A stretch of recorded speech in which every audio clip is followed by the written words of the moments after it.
Welcome to Cosy Night Stories, where we listen and relax and we get sleepy. Now I'm going to be telling you a story about Hansel and Gretel. Let's get comfy and begin with our story. Hard by a great forest dwelt a poor woodcutter with his wife and his 2 children. The boy was called Hansel and the girl Gretel. He had little to bite and to break, and once when great dearth fell on the land, he could no longer procure even daily bread. Now, when he thought over this by night in his bed, and tossed about in his anxiety, he groaned and said to his wife, "What is to become of us? How are we to feed our poor children when we no longer have anything even for ourselves?" "I'll tell you what, husband," answered the woman. "Early tomorrow morning, we will take the children out into the forest to where it is the thickest. There we will light a fire for them and give each of them one more piece of bread, and then we will go to our work and leave them alone. They will not find the way home again, and we shall be rid of them." "No, wife," said the man, "I will not do that. How can I bear to leave my children alone in the forest? The wild animals would soon come and tear them to pieces." "Oh, you fool," said she, "then we must all 4 die of hunger. You may as well plane the planks for our coffins." And she left him no peace until he consented. "But I feel very sorry for the poor children all the same," said the man. The 2 children had also not been able to sleep for hunger, and had heard what their stepmother had said to their father. Gretel wept bitter tears and said to Hansel, "Now all is over with us." "Be quiet, Gretel," said Hansel. "Do not distress yourself. I will soon find a way to help us." And when the old folks had fallen asleep, he got up, put on his little coat, opened the door below, and crept outside. The moon shone brightly, and the white pebbles which lay in front of the house glittered like real silver pennies. Hansel stooped and stuffed the little pocket of his coat with as many as he could get in. Then he went back and said to Gretel, "Be comforted, dear little sister, and sleep in peace. God will not forsake us." And he lay down again in his bed. When day dawned, but before the sun had risen, the woman came and awoke the 2 children, saying, "Get up, you sluggards. We are going into the forest to fetch wood." She gave each a little piece of bread and said, "There is something for your dinner, but do not eat it up before then, for you will get nothing else." Gretel took the bread under her apron, as Hansel had the pebbles in his pocket. Then they all set out together on the way to the forest. When they had walked a short time, Hansel stood still and peeped back at the house, and did so again and again.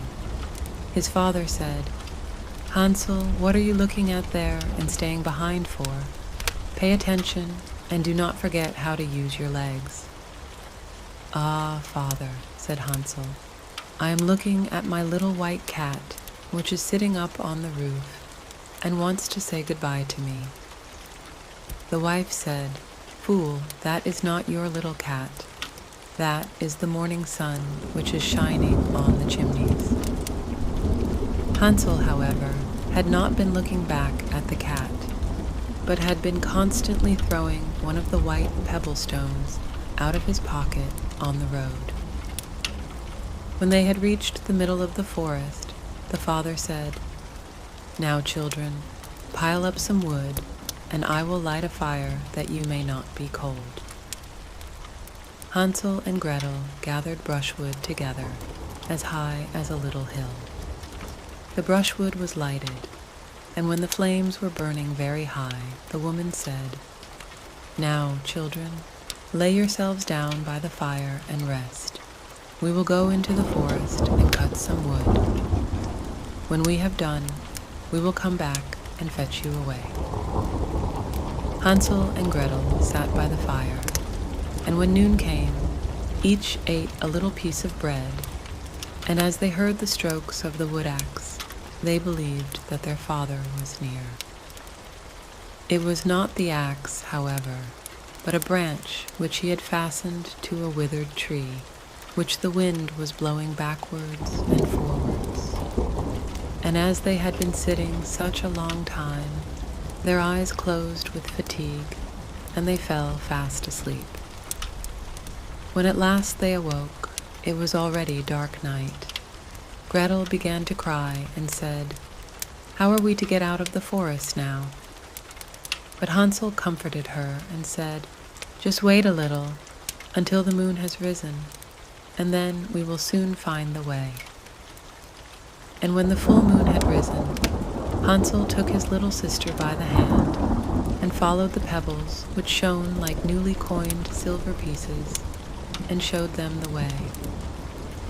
They walked the whole night long, and by break of day came once more to their father's house. They knocked at the door, and when the woman opened it and saw that it was Hansel and Gretel, she said, "You naughty children, why have you slept so long in the forest? We thought you were never coming back at all."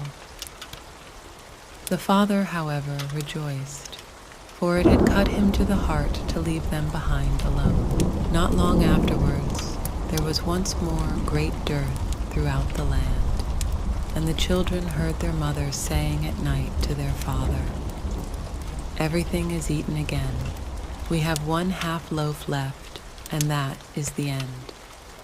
The children must go. We will take them farther into the wood, so that they will not find their way out again. There is no other means of saving ourselves." The man's heart was heavy, and he thought, "It would be better for you to share the last mouthful with your children." The woman, however, would listen to nothing that he had to say, but scolded and reproached him. He who says A must say B likewise, and as he had yielded the first time, he had to do so a second time also. The children, however, were still awake and had heard the conversation. When the old folks were asleep, Hansel again got up and wanted to go out and pick up pebbles as he had done before. But the woman had locked the door, and Hansel could not get out. Nevertheless, he comforted his little sister and said, "Do not cry, Gretel. Go to sleep quietly. The good God will help us." Early in the morning came the woman and took the children out of their beds. Their piece of bread was given to them, but it was still smaller than the time before. On the way into the forest, Hansel crumbled his in his pocket, and often stood still and threw a morsel on the ground. "Hansel, why do you stop and look round?" said the father. "Go on." "I am looking back at my little pigeon, which is sitting on the roof and wants to say goodbye to me," answered Hansel. "Fool," said the woman, "that is not your little pigeon. That is the morning sun that is shining on the chimney." Hansel, however, little by little, threw all the crumbs on the path. The woman led the children still deeper into the forest, where they had never in their lives been before. Then a great fire was again made, and the mother said, "Just sit there, you children, and when you are tired, you may sleep a little. We are going into the forest to cut wood, and in the evening, when we are done, we will come and fetch you away." When it was noon, Gretel shared her piece of bread with Hansel, who had scattered his by the way.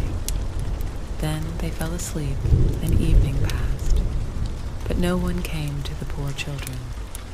They did not awake until it was dark night, and Hansel comforted his little sister and said, "Just wait, Gretel, until the moon rises, and then we shall see the crumbs of bread which I have strewn about. They will show us our way home again." When the moon came, they set out, but they found no crumbs. for the many thousands of birds which fly about in the woods and fields had picked them all up. Hansel said to Gretel, "We shall soon find the way," but they did not find it. They walked the whole night, and all the next day too, from morning till evening, but they did not get out of the forest, and were very hungry, for they had nothing to eat but 2 or 3 berries, which grew on the ground. And as they were so weary that their legs would carry them no longer, they lay down beneath a tree and fell asleep. It was now 3 mornings since they had left their father's house. They began to walk again, but they always came deeper into the forest, and if help did not come soon, they must die of hunger and weariness. When it was midday, they saw a beautiful snow-white bird sitting on a bough, which sang so delightfully that they stood still and listened to it. And when its song was over, it spread its wings and flew away before them. And they followed it until they reached a little house, on the roof of which it alighted. And when they approached the little house, they saw that it was built of bread and covered with cakes, but that the windows were of clear sugar. "We will set to work on that," said Hansel, "and have a good meal. I will eat a bit of the roof, and you, Gretel, can eat some of the window. It will taste sweet." Hansel reached up above and broke off a little of the roof to try how it tasted, and Gretel leant against the window and nibbled at the panes. Then a soft voice cried from the parlor, "Nibble, nibble, gnaw, who is nibbling at my little house?" The children answered, the wind, the heaven-born wind," and went on eating without disturbing themselves. Hansel, who liked the taste of the roof, tore down a great piece of it, and Gretel pushed out the whole of one round window pane, sat down, and enjoyed herself with it. Suddenly the door opened, and a woman as old as the hills, who supported herself on crutches, came creeping out. Hansel and Gretel were so terribly frightened that they let fall what they had in their hands. The old woman, however, nodded her head and said, "Oh, you dear children, who has brought you here? Do come in and stay with me. No harm shall happen to you." She took them both by the hand and led them into her little house. Then good food was set before them, milk and pancakes, with sugar, apples, and nuts. Afterwards, 2 pretty little beds were covered with clean white linen, and Hansel and Gretel lay down in them and thought they were in heaven. The old woman had only pretended to be so kind. She was in reality a wicked witch who lay in wait for children and had only built the little house of bread in order to entice them there. When a child fell into her power, she killed it, cooked, and ate it, and that was a feast day with her. Witches have red eyes and cannot see far, but they have a keen scent like the beasts, and are aware when human beings draw near. When Hansel and Gretel came into her neighborhood, she laughed with malice and said mockingly, "I have them, they shall not escape me again." Early in the morning, before the children were awake, she was already up, and when she saw both of them sleeping and looking so pretty, with their plump and rosy cheeks, she muttered to herself, "That will be a dainty mouthful." Then she seized Hansel with her shriveled hand, carried him into a little stable, and locked him in behind a grated door. Scream as he might, it would not help him. Then she went to Gretel, shook her till she awoke, and cried, "Get up, lazy thing, fetch some water, and cook something good for your brother. He is in the stable outside, and is to be made fat. When he is fat, I will eat him." Gretel began to weep bitterly, but it was all in vain, for she was forced to do what the wicked witch commanded. And now the best food was cooked for poor Hansel, but Gretel got nothing but crab shells. Every morning the woman crept to the little stable and cried, "Hansel, stretch out your finger that I may feel if you will soon be fat." Hansel, however, stretched out a little bone to her, and the old woman, who had dim eyes, could not see it, and thought it was Hansel's finger, and was astonished that there was no way of fattening him. When 4 weeks had gone by, and Hansel still remained thin, she was seized with impatience, and would not wait any longer. "Now then, Gretel," she cried to the girl, "stir yourself and bring some water. Let Hansel be fat or lean. Tomorrow I will kill him and cook him." Ah, how the poor little sister did lament when she had to fetch the water, and how her tears did flow down her cheeks. "Dear God, do help us," she cried. "If the wild beasts in the forest had but devoured us, we should at any rate have died together." "Just keep your noise to yourself," said the old woman. "It won't help you at all." Early in the morning, Gretel had to go out and hang up the cauldron with the water and light the fire. "We will bake first," said the old woman. "I have already heated the oven and kneaded the dough." She pushed poor Gretel out to the oven, from which flames of fire were already darting. "Creep in," said the witch, "and see if it is properly heated so that we can put the bread in." And once Gretel was inside, she intended to shut the oven and let her bake in it, and then she would eat her too. But Gretel saw what she had in mind and said, "I do not know how I am to do it. How do I get in?" "Silly goose," said the old woman. "The door is big enough. Just look, I can get in myself." And she crept up and thrust her head into the oven. Then Gretel gave her a push that drove her far into it, and shut the iron door and fastened the bolt. Oh! Then she began to howl quite horribly, but Gretel ran away, and the godless witch was miserably burnt to death. Gretel, however, ran like lightning to Hansel, opened his little stable, and cried, "Hansel, we are saved. The old witch is dead." Then Hansel sprang like a bird from its cage when the doors opened. How they did rejoice and embrace each other, and dance about and kiss each other. And as they had no longer any need to fear her, they went into the witch's house, and in every corner there stood chests full of pearls and jewels. "These are far better than pebbles," said Hansel, and thrust into his pockets whatever could be got in, and Gretel said, "I, too, will take something home with me," and filled her pinafore full.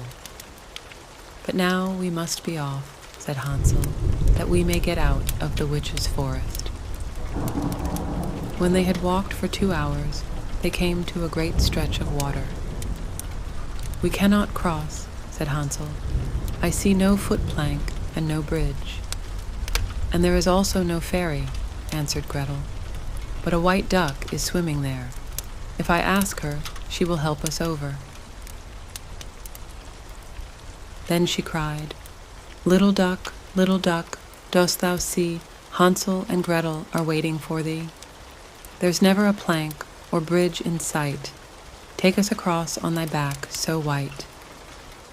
The duck came to them, and Hansel seated himself on its back and told his sister to sit by him.